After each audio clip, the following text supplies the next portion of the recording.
Hello everyone, welcome back to Bio Yatra Academy. मैं हूं ऋषभ और आज से हम लोग कंटिन्यू करने वाले हैं अपनी बायोलॉजिकल क्लासिफिकेशन की सीरीज, जिसमें हम प्रोटिस्टा पढ़ रहे थे। प्रोटिस्टा में भी हमने दो फोटोसिंथेटिक प्रोटिस्ट के बारे में जान लिया था, क्राइजोफाइट्स और डायनोफ्लैजिलेट्स। आज हम लोग थर्ड फोटोसिंथेटिक प्रोटिस्ट के बारे में जानेंगे, जो कि है यूग्लिनॉइड्स। उसके बाद हम लोग एक सैप्रोफिटिक प्रोटिस्ट के बारे में पढ़ेंगे, जो कि है स्लाइम मोल्ड्स। ठीक है, तो स्टार्ट करते हैं यूग्लिनॉइड्स। ये हमारा थर्ड फोटोसिंथेटिक प्रोटिस्ट है और इसका नाम है यूग्लिनॉइड्स। ये एनसीईआरटी में बहुत ही अच्छे से दिया गया है, छोटा सा एक पैराग्राफ है, लेकिन उस पैराग्राफ से जब क्वेश्चंस डिटेल में पूछते हैं तो बहुत सारे बच्चे गलत टिक करके आ जाते हैं। लेकिन आज हम लोग एनसीईआरटी की लाइन बाय लाइन इतने डिटेल में देखेंगे और इतने अच्छे से देखेंगे और कुछ क्वेश्चंस भी करेंगे, जिससे आप लोग का कोई भी क्वेश्चन ना छूटे अगर नीट में आ जाए तो। ठीक है, तो यूग्लिनॉइड्स के बारे में हम लोग जानेंगे। सबसे पहले उसके हैबिटेट के बारे में जानते हैं कि पाया कहाँ जाता है। तो सबसे पहले यूग्लिनॉइड्स का हैबिटेट। तो यूग्लिनॉइड्स पाया जाता है फ्रेश वाटर। कुछ प्रोटिस्ट मरीन वाटर में, कुछ प्रोटिस्ट फ्रेश वाटर में। याद रखना, हर प्रोटिस्ट का हैबिटेट आप लोग को याद रखना होगा। ठीक है, मरीन वाटर कौन सा है, फ्रेश वाटर कौन सा है, कोई एक्वेटिक ही नहीं है। ठीक है, तो वैसे ही हमारा जो यूग्लिनॉइड्स है, ये वाला प्रोटिस्ट है, वो फ्रेश वाटर में पाया जाएगा। लेकिन वाटर दो टाइप का हो सकता है। अगर कोई वाटर है तो स्टैग्नेंट हो सकता है, मतलब रुका हुआ, और एक बहता हुआ। स्टैग्नेंट मतलब जैसे पॉन्ड हो गया, लेक हो गया, ठीक है, रुका हुआ पानी। और दूसरा हो गया रिवर, बहता हुआ पानी। ठीक है, तो ये फ्रेश वाटर कौन सा वाटर है, ये स्टैग्नेंट है या फिर रिवर के जैसे फ्लो हो रहा है? तो याद रखना, ये एक स्टैग्नेंट वाटर है ना।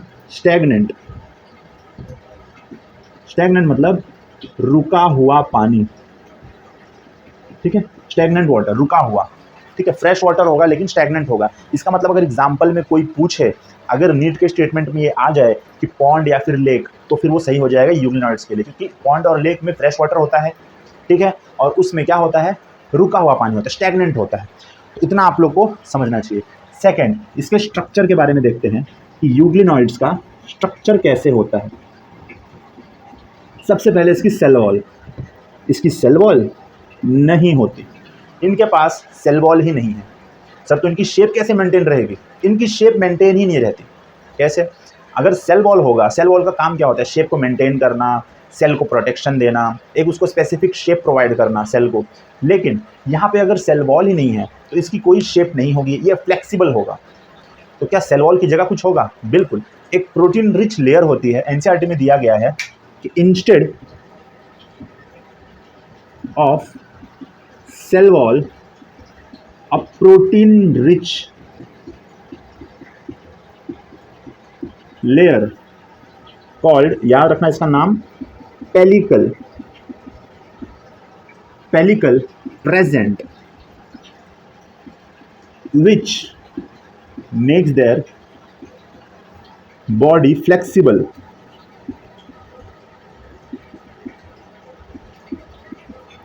ठीक है, याद रखना पेलिकल। जो पेलिकल वर्ड है ये बहुत बार आएगा। प्रोटीन रिच लेयर है, एक प्रोटीनेशियस लेयर है।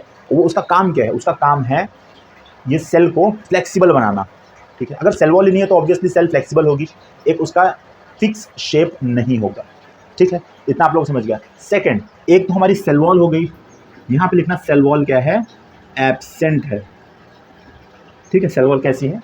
एब्सेंट है सेल वॉल। ठीक है, बी हम लोग देखते हैं इसके फ्लैजेला। ये भी स्ट्रक्चर में आएगा। ठीक है, इनके पास कैसा फ्लैजेला होता है? क्या ये मोटाइल होते हैं, क्या ये रुके होते हैं, क्या पानी के साथ जाते हैं? तो इनका जो फ्लैजेला है वो दो होता है। कैसे लिखेंगे हम लोग?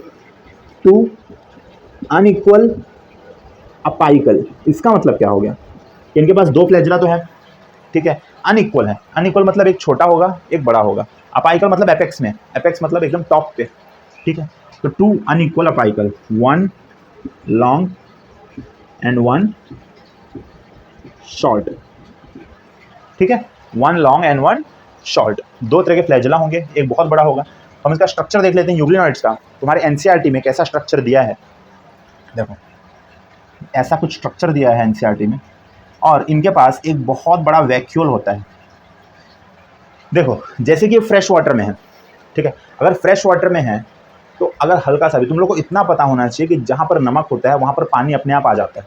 अगर मैं यहाँ पे पानी रखूँ, फ्रेश वाटर, और यहाँ पे कुछ ऐसा वाटर रखूँ जिसमें कुछ मैंने सल्यूट मिला दिया है, मतलब उसका वाटर पोटेंशियल मैंने कम कर दिया है, तो वाटर पोटेंशियल यहाँ पे ज़्यादा है, यहाँ पे कम है, तो पानी ऑब्वियसली यहाँ से यहाँ आ जाएगा, मतलब फ्रेश वाटर से।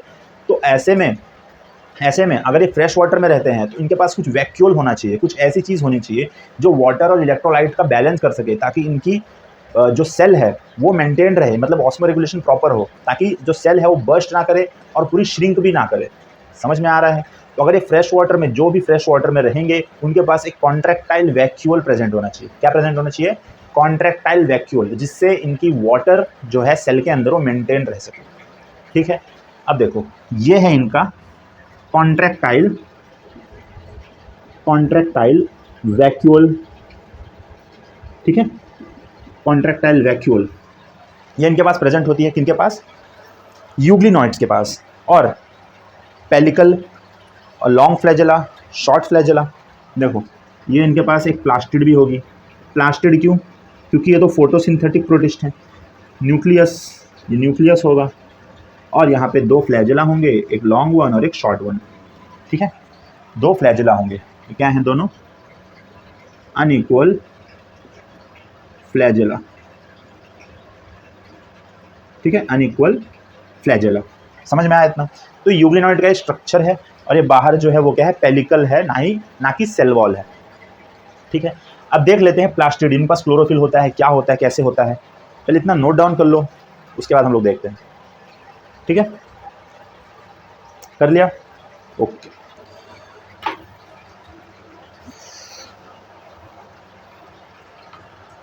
देखो हम इनका स्ट्रक्चर पढ़ रहे थे, हमने स्ट्रक्चर में सेल वॉल देख लिया था और फ्लैजेला देख लिया था। सेल वॉल तो इनके पास होती ही नहीं है। थर्ड हम लोग देखने वाले हैं इनके पास पिगमेंट्स कौन कौन से होते हैं। ठीक है, जैसा कि मैंने बताया ये है एक फोटोसिंथेटिक प्रोटिस्ट। फोटोसिंथेटिक प्रोटिस्ट, तो अगर ये फोटोसिंथेटिक प्रोटिस्ट है तो इसमें क्लोरोफिल तो होना चाहिए। फोटोसिंथेसिस करने के लिए क्लोरोफिल तो होने चाहिए ना। क्लोरोफिल ए और क्लोरोफिल बी इनके अंदर प्रेजेंट होगा। ठीक है, तो इनके पास अगर हम पिगमेंट्स देखेंगे, पिगमेंट्स, तो इनके पास होगा chlorophyll A plus be present. ठीक है, अगर क्लोरोफिल ए और क्लोरोफिल बी की बात करें तो हमने देखा था कि हायर प्लांट्स में भी क्लोरोफिल ए और क्लोरोफिल बी पाए जाते हैं। बिल्कुल, तो क्या मैं कह सकता हूँ कि ये क्लोरोफिल इनके वैसे ही हैं जैसे हायर प्लांट्स में होते हैं, मतलब पिगमेंट्स की वजह से ये सिमिलर हो रहे हैं, किससे? हायर प्लांट्स से। ठीक है, हायर प्लांट्स समझते हो, एंजियोस्पर्म्स और जिम्नोस्पर्म्स, बाकी कोई हायर प्लांट्स नहीं है, एल्गी, ब्रायोफाइट्स, ये सारे हायर प्लांट्स नहीं है। एंजियोस्पर्म्स और जिम्नोस्पर्म्स को हम लोग हायर प्लांट्स कहते हैं। ठीक है, तो एनसीईआरटी में क्या दिया है? Pigments identical to those of higher plants. तो क्या लिख सकते हैं? Pigments are identical to those of higher plants. याद रखना यहाँ पे हायर प्लांट्स दिया है, ना कि सिर्फ प्लांट्स दिया है। तो अगर स्टेटमेंट में सिर्फ प्लांट आता है, जैसे एल्गी और ब्रायोफाइट्स दे दिया कि जो हमारी यूग्लिनॉइड्स हैं उनके जो क्लोरोफिल हैं, जो पिगमेंट्स हैं, वो सिमिलर हैं प्लांट्स के, तो स्टेटमेंट रॉन्ग हो जाएगा। नॉट ऑल प्लांट्स, सिर्फ जब हायर प्लांट्स बोलेगा तभी, या फिर एंजियोस्पर्म जिम्नोस्पर्म दे दिया तो भी सही हो जाएगा वो स्टेटमेंट। ठीक है, यहाँ पर बहुत सारे लोग मिस कर देंगे पॉइंट। ठीक है, हायर प्लांट्स हमारे कौन कौन से हैं? जिम्नोस्पर्म्स और एंजियोस्पर्म्स। ठीक है, इनके आइडेंटिकल हैं इनके पिगमेंट्स। नेक्स्ट हम लोग देख लेते हैं वैक्यूल। वैक्यूल जो हमने पढ़ा, ठीक है, डायग्राम में हमने देख लिया वैक्यूल। तो वैक्यूल इनके पास कौन सा प्रेजेंट है? इनके पास प्रेजेंट है कॉन्ट्रैक्टाइल वैक्यूल, है ना। क्यों? क्योंकि ये फ्रेश वाटर में है। तो contractile vacuole present since they are present in fresh water। ठीक है, ये फ्रेश वाटर में, इसलिए इनके पास कॉन्ट्रैक्टाइल वैक्यूल होना चाहिए। रीजन मैंने बता दिया। ठीक है, ताकि वाटर का प्रॉपर बैलेंस हो सके, ऑस्मो रेगुलेशन प्रॉपर हो सके। ठीक है, क्योंकि देखो पानी तो बाहर से अंदर आ सकता है ना, पानी बाहर से अंदर आ सकता है, अंदर से बाहर जा सकता है। अगर फ्रेश वाटर है और ये फ्रेश वाटर में रहते हैं तो हमेशा पानी बाहर से अंदर आ जाएगा बहुत इजीली, क्योंकि इनके पास थोड़ा तो सल्यूट होगा, कुछ तो ये सब्सटेंस बनाएंगे, तो बस्ट ना हो, उसके लिए प्रॉपर रिलीज़ करना पड़ेगा, ठीक है, पानी को। उसके लिए इनके पास कॉन्ट्रैक्टाइल वैक्यूल जो कॉन्ट्रैक्ट हो सके, पानी को पूरा बैलेंस कर सके, ठीक है, टुकड़ों में टूट के पानी को बाहर भगा सके। समझ में आया?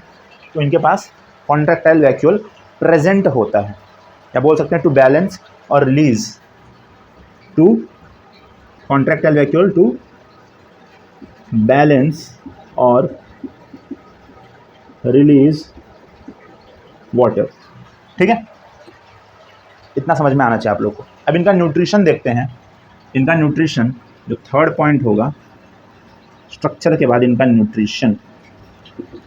अब देखो इनका न्यूट्रिशन आप लोग अंदाज़ा लगाओगे कि सर फोटोसिंथेटिक प्रोटिस्ट है, तो बिल्कुल सर ये फोटोसिंथेटिक प्रोटिस्ट है तो ऑक्सीजनिक है ना, ऑक्सीजनिक वाला फोटोसिंथेटिक वाला जो हायर प्लांट्स करते हैं इनका न्यूट्रिशन वही शो करेगा, है ना। लेकिन ये वो शो तो करता है, बट अगर इनके पास सनलाइट ना हो, अगर ये अंधेरे में हो, तब ये हेटेरोट्रॉफ की तरफ बिहेव करते हैं, ठीक है।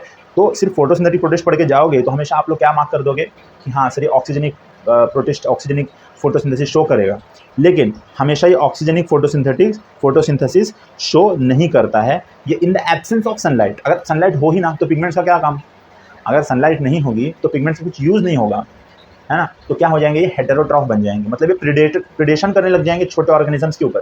जो स्मॉलर ऑर्गेनिजम्स होंगे उनको ये खाने लग जाएंगे, उनका शिकार करने लग जाएंगे। समझ में आया? तो इतना आप लोग लिख सकते हो कि इनका न्यूट्रिशन वैसे देखा जाए तो क्या है, क्लोरोफिल ए और क्लोरोफिल बी प्रेजेंट है, तो दे आर फोटोसिंथेटिक। क्या लिख सकते हो, since chlorophyll a and b present, they are photosynthetic in presence of sunlight, ठीक है, ये तो बिल्कुल सही है। But in absence of sunlight, in absence of sunlight they behave as heterotroph, heterotroph की तरह ये लोग बिहेव करने लगते हैं, ठीक है। इतना समझ में आया? ठीक है, हेटेरोट्रॉफ की तरह ये लोग बिहेव करने लगते हैं और प्रिडेट करने लगते हैं स्मॉलर ऑर्गेनिजम्स के ऊपर। क्या लिख सकते हो, दे प्रिडेट ऑन स्मॉलर ऑर्गेनिजम्स, ठीक है, उनका शिकार करने लग जाते हैं, उनको खाने लग जाते हैं, ठीक है। कब, in absence of sunlight, but in presence of sunlight they behave as a photosynthetic protist. ये फोटोसिंथेसिस शो करेंगे अपना हायर प्लांट्स के जैसे। ये हो गया, इतना न्यूट्रिशन हो गया। अब लास्ट हम लोग रिप्रोडक्शन अगर देखना है, दिया तो नहीं है, बट आप लोग को छोटे क्लास में आप लोग ने पढ़े होंगे इनका रिप्रोडक्शन। यहाँ पे लिख देता हूँ, अगर हम लोग फोर्थ पढ़ें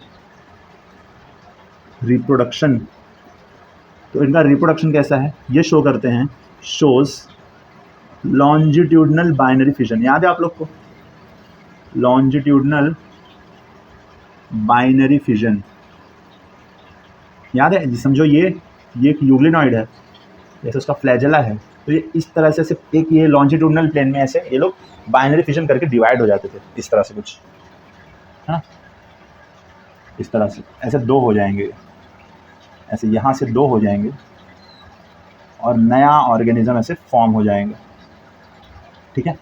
ये है इनका बाइनरी फिजन, मतलब ये क्या कर रहे हैं, ये एसेक्सुअल रिप्रोडक्शन शो कर रहे हैं, ठीक है, ऐसे। तो लॉन्जिट्यूडनल बाइनरी फिजन अगर कोई पूछेगा किस में प्रेजेंट हो सकता है, तो यूग्लिनॉइड्स में। इसका एग्जांपल भी लिख लेना, एग्जांपल है यूग्लिना, बहुत ईजी है, ठीक है, यूग्लिना। समझ में आया? तो ये हमारा खत्म हो गया है फोटोसिंथेटिक प्रोटिस्ट पूरा, क्राइजोफाइट्स, डायनोफ्लैजेलेट्स जो लास्ट लेक्चर में मैंने पढ़ाया है, और ये यूग्लिनॉइड्स खत्म हो गया है, ठीक है। अभी तो हमने पूरा फोटोसिंथेटिक प्रोटिस्ट कंप्लीट कर लिया है। इसके हम लोग एनसीईआरटी पढ़ लेते हैं।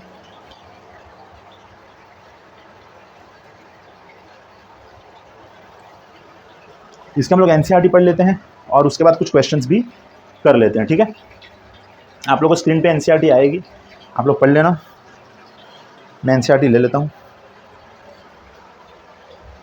ठीक है, ओके। तो देखो मैंने एनसीईआरटी लिया है अभी, और आप लोग एनसीईआरटी लाइन रीड कर लेना, आप लोगों के स्क्रीन पे रहेगी, ठीक है। सबसे पहले majority of them are fresh water organisms, ठीक है, फाउंड इन स्टैग्नेंट वाटर, बिल्कुल। Instead of cell wall they have a protein rich layer called pellicle. इनके पास क्या प्रेजेंट है? पेलिकल, सेल वॉल नहीं है। इंस्टेड ऑफ सेल वॉल बोला है, सेल वॉल एब्सेंट नहीं बोला है। जिसकी इंग्लिश कमजोर है वो क्या समझेगा कि सेल वॉल है, इंस्टेड ऑफ सेल वॉल का मतलब ही नहीं समझेगा। ठीक है, next, which makes their body flexible. अगर रिजिड आ गया स्टेटमेंट में तो भी गलत हो जाएगा। They have two flagella, a short and a long one. ठीक, though they are photosynthetic in the presence of sunlight, they deprived of sunlight, when deprived of sunlight they behave like deprived मतलब in the absence of sunlight। तो sunlight अगर नहीं है तो ये behave करेंगे कैसे करेंगे? हेटेरोट्रॉफ के जैसे, by predating on other smaller organisms. देखो ये भी लाइन है। Interestingly the pigments of euglenoids are identical to those present in higher plants. मतलब हायर प्लांट्स के जैसे इनके पास पिगमेंट्स होते हैं। इनका एग्जाम्पल है यूग्लिना, और एक डायग्राम दिया है। ठीक है, और कॉन्ट्रैक्टाइल वैक्यूल भी इनके पास प्रेजेंट है, जो कि डायग्राम में दिखाया गया है, जबकि इसमें नहीं लिखा है, लाइंस में नहीं लिखा है, बट इसमें प्रेजेंट है। ठीक है, डायग्राम में दिया हुआ है, तो क्वेश्चन पूछ सकता है इसमें। तो अभी अगर आप लोग कोई पूरा यूग्लिनॉइड समझ गया है तो कुछ इसके 5 क्वेश्चंस देखेंगे, है ना, 5 अच्छे क्वेश्चंस। अगर आप लोग कर लिए तो बहुत अच्छी बात है। अपना स्कोर आप लोग कमेंट सेक्शन बता देना कि मेरे यूग्लिनॉइड सेक्शन के 5 क्वेश्चन में मैंने इतने स्कोर किए। ठीक है, तो 5 क्वेश्चन देख लेते हैं फटाफट से। आप लोग स्क्रीन पर क्वेश्चन आ जाएंगे तो आप लोग उसको कर लेना। ठीक है,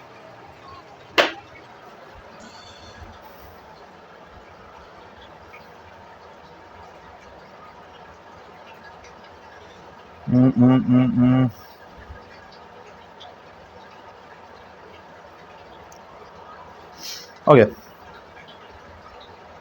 आई होप आप लोग क्वेश्चन दिख रहे हैं। ठीक है, क्या आपको क्वेश्चंस दिख रहे हैं? आप लोग अटेम्प्ट करो, आप लोग जल्दी से क्वेश्चंस को अटेम्प्ट करो। 5 के 5 क्वेश्चंस पॉज करके अटेम्प्ट करो, 5 क्वेश्चंस। ठीक है,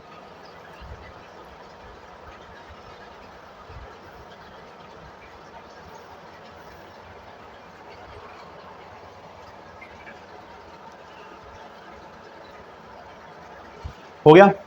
क्वेश्चन अटेम्प्ट कर लिए। अब देखो मैं इसके आंसर्स बताता हूँ और थोड़ा एक्सप्लेन भी कर देता हूँ, है ना। फर्स्ट क्वेश्चन देखो, फर्स्ट क्वेश्चन क्या दिया है? यूग्लिनॉइड्स, असर्शन रीजन क्वेश्चन है। असर्शन दिया है कि euglenoids exhibit a unique mode of nutrition combining autotrophy and heterotrophy, often termed mixotrophy. Mixotrophy term हमने पढ़ाया नहीं है, लेकिन ऑटोट्रॉफी और हेटेरोट्रॉफी ये शो करते हैं, बिल्कुल करते हैं। The presence of two flagella, one short and one long, enables them to effectively predate on smaller organisms in the absence of sunlight. क्या ये मैंने बताया आप लोग को कि जो स्मॉलर और लॉन्गर फ्लैजेला है वो प्रेडेशन के लिए काम आता है। तो इसका आंसर क्या होगा? तो फर्स्ट का आंसर है, असर्शन तो ट्रू है बिल्कुल, लेकिन रीज़न फॉल्स है। मैंने आप लोग को ये नहीं बताया कि वो प्रेडेशन के लिए है, जो उनके फ्लैजेला हैं वो शिकार करने के लिए नहीं है। असर्शन ट्रू है और रीज़न फॉल्स है, तो इसका आ जाएगा सी ऑप्शन। ठीक है, assertion is true, reason is false. Second question देखो, इसमें कुछ स्टेटमेंट दिए हैं। ठीक है, हम लोग क्या बताना है? Which of the following characteristics not a distinct key distinctions that separates euglenoids from members of the plant kingdom. भाई ये क्वेश्चन समझने में आप लोग कंफ्यूज हो जाओगे। इस क्वेश्चन में ये बोला गया है कि इनमें से कौन सा स्टेटमेंट है जो इनको प्लांट किंगडम से अलग नहीं बनाता। क्या समझे? इनको प्लांट किंगडम से अलग नहीं बनाता, इनमें से कौन सा स्टेटमेंट है? पहला देखो, the presence of flexible pellicle instead of rigid cell wall. हाँ, यह प्लांट किंगडम से इनको अलग बनाता है, क्योंकि वहाँ पे सेलुलोज की सेल वॉल होगी प्लांट किंगडम में। यहाँ पे किसकी है? देखो पेलिकल की है, सेल वॉल ही नहीं है यहाँ पे। तो ये तो अलग बना रहा है ना। अलग कौन नहीं बना रहा है? जो सिमिलरिटी होगी वो अलग नहीं कर रही होगी। Facultative mode of reproduction nutrition shifting from photosynthetic to heterotrophy depending on, हाँ ये तो अलग बना रहा है। हमारे प्लांट्स ऐसा नहीं करते कि शिकार करने लग जाएं जब उनको सनलाइट ना मिले। तो ये भी तो अलग बना रहा है। कौन सा अलग नहीं बना रहा है? सी देखो, presence of pigments identical to those found in higher plants. बिल्कुल ये सिमिलैरिटी है, ये अलग नहीं बना रहा है। ठीक है, प्लांट्स को प्रोटिस्ट से। कौन से protist? Euglenoids. Habitat primarily restricted to fresh water environments often stagnant. बिल्कुल ये अलग करता है। ठीक है, हमारे जो हायर प्लांट्स हैं उनका कुछ इन्वायरमेंट रिस्ट्रिक्ट नहीं है। वो कहाँ प्रेजेंट हो सकते हैं? टेरेस्ट्रियल में भी, है ना, पानी में भी हो सकते हैं, मार्शी एरियाज में भी, बहुत सारे टाइप्स हैं ना। तो रेस्ट्रिक्ट नहीं करता, बट इनको रेस्ट्रिक्ट करता है, तो ये अलग बना रहे हैं डी ऑप्शन भी। तो सी ऑप्शन अलग नहीं कर रहा है, तो सेकंड का आप लोग का आ जाएगा सी ऑप्शन। ठीक है, कैसा लगा क्वेश्चन ये? थर्ड देखो, जैसे नीट 2025 में आया था, a student observe euglena specimen under microscope and notes its continuous change in shape. This flexibility is primarily attributed to. एक स्टूडेंट ने यूग्लिना को देखा माइक्रोस्कोप के अंदर और देखा कि वो कंटिन्यूसली अपना शेप चेंज कर रहा है। तो आप लोगों को पता है कि फ्लेक्सिबल है, पेलिकल प्रेजेंट है, सेल वॉल प्रेजेंट नहीं है, इसीलिए वो ऐसे बिहेवियर शो कर रहा है। ठीक है, पहला देखो कि कॉन्ट्रैक्टाइल वैक्यूल की वजह से, रेगुलर टर्जिडिटी गलत, the absence of a cellular cell wall, the protein rich layer called pellicle lying beneath the cell, देखो बिल्कुल सही, पेलिकल की वजह से फ्लेक्सिबिलिटी शो हो रही है, थर्ड का भी आ जाएगा यहाँ पे सी। इंटरफ्रेंस देखो यहाँ पे क्या दिया है कि the statement that the pigments of euglenoids are identical to those presents in higher plants strongly support which of the following interferences. बताओ इसका आंसर बताओ। पहला है euglenoids are direct ancestor to, मतलब जो पिगमेंट्स हैं यूग्लिनॉइड्स में वो क्या दर्शा रहे हैं, जो हायर प्लांट्स में भी वही सेम है और इनमें यूग्लिनॉइड्स में भी सेम है, तो क्या दर्शाते हैं, क्या रिप्रेजेंट करते हैं वो। ठीक है, तो पहला है euglenoids are direct ancestor to all higher plants, नहीं बिल्कुल नहीं, बहुत सारी चीज़ें अलग भी हैं। Both euglenoids and higher plants utilise CO2 and H2 as a raw material for photosynthesis, नहीं ऐसा बिल्कुल नहीं है। The photosynthetic machinery and biochemical pathways for pigment synthesis conserved in the lineage leading to higher plants classified in the kingdom Plantae due to that, नहीं euglenoids kingdom Plantae में नहीं आते हैं, वो प्रोटिस्टा में आते हैं। सी देखो the photosynthetic machinery biochemical pathway for pigment synthesis were conserved in the lineage leading to higher plants, मतलब सबसे पहले इनके पास आ गया था, फिर वो कंजर्व्ड हो गया, वो एक लीनिएज होती है ना, पीढ़ी दर पीढ़ी। तो ये क्या हुआ यहाँ पे, ये देखो एक क्वेश्चन बहुत अलग सा क्वेश्चन है, इवोल्यूशन के बेसिस पे है, बायोकेमिकल कनेक्शन है इसमें, तो इसमें आप लोग को समझना पड़ेगा। आप लोग को 3 ऑप्शन आप एलिमिनेट करोगे तो वैसे आप लोग का सी ऑप्शन आ जाएगा इजीली। ठीक है, कि एक मशीनरी, फोटोसिंथेटिक मशीनरी जो है ये यहाँ से शुरू हुई और आगे कंटिन्यू हो गई प्लांट्स तक। ठीक है, फोटोसिंथेसिस करने की एबिलिटी, तो इसका भी सी ऑप्शन आ जाएगा। ठीक है, अब देखो फिफ्थ देखो, फिफ्थ में क्या प्रेजेंट है, इसमें ट्रू बताना है। दे लैक सेल वॉल, बिल्कुल। दे पसेस प्रोटीनिएस्टिस पेलिकल, बिल्कुल सही बात है। प्रीडोमिनेंटली मरीन, नहीं मरीन नहीं, फ्रेश वाटर है। They are obligate photoautotroph, obligate का मतलब क्या होता है, ऑब्लिगेट मतलब फोटो ऑटोट्रॉफ ही होगा, उसके अलावा कुछ नहीं हो सकता, बिल्कुल नहीं। हेटेरोट्रॉफ भी हो सकता है इन the absence of sunlight. They become heterotroph and deprived of sunlight, सही है। तो 1, 2 और 5 सही हैं, 1, 2 और 5 सही हैं, तो ए ऑप्शन आ जाएगा फिफ्थ का। चारों के सी हो जाएंगे और फिफ्थ का ए हो जाएगा। आप लोगों ने कितने सही किए कमेंट सेक्शन बताओ कि यूग्लिनॉइड्स के हमने इतने क्वेश्चंस सही कर लिए हैं। ठीक है, इतने ऑप्शंस हमने सही कर लिए हैं। तो आई होप आप लोग को यूग्लिनॉइड्स अच्छे समझ में आ गया होगा।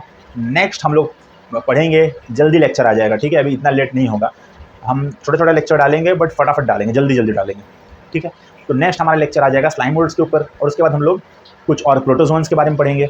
उसके बाद हम लोग फंगाई स्टार्ट करके फटाफट से हम लोग तीनों फंगाई के बारे में जान के ये चैप्टर खत्म कर देंगे और प्लांट किंगडम स्टार्ट करेंगे। तो सीरीज़ बहुत अभी तेज़ कंटिन्यू होगी क्योंकि दिवाली एंड हो चुकी है, और अब जो सीरीज़ है वो इतनी जल्दी चलेगी। और आप लोग अगर रेगुलर लेक्चर दें तो आप लोग का बायोलॉजी बहुत अच्छे से प्रिपेयर आप कर पाओगे।